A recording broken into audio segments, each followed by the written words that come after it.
Well, tonight we wrap up our look back at the careers of Lee Jordan and Leon Bibb with the big celebration coming up in about 15 minutes. But first, News 5's John Kasich is here with us once again. And John, you're going to tell us how Leon got to this point in his career. You know, Frank, there were so many stories with Leon that I really wasn't quite sure how I was going to choose to wrap up the week. That wasn't until Tuesday when Governor Kasich turned the tables on Leon and made him the interviewee. And he asked him this last simple question. Leon, when you think about this journey you've been on, from growing up in not a rich community or connected or anything like that, and being so young and having these moments, and then spending so many years, you know, working, you know, basically delivering the news to millions of people, who gets the credit? Mom, Dad, the Lord? Yeah. Or maybe tell us. All of them. The Lord, certainly. We always got to give honor and praise to God for getting to me where I am. But I think God gave me the parents I had, Leon and Georgia Bibb, bless their souls now. Leon and Georgia Bibb gave me. But Governor, I had a 6th grade teacher by the name of Robert C. Taylor, Miles Standish Elementary School.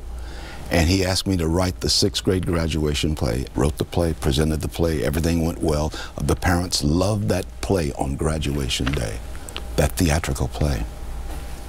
And after that, Mr. Taylor came up to me and he put his hands on my shoulders. I was 11 years old. And he said, "Son, you have a way with words. It is a God-given gift. And if I were you, I would think about a career where I could use words." He says, "Son, I see you as a playwright or a journalist." And immediately a light bulb went off in my head. From that precise moment, I knew what I wanted to do. From that precise moment in time, I can take you to that spot next to room 103 by the radiator in the gymnasium. And I can take you to that spot and to that moment. And it even tears my eyes to even think about Mr. Taylor. He was 25 years old or so and had the wisdom of Paul.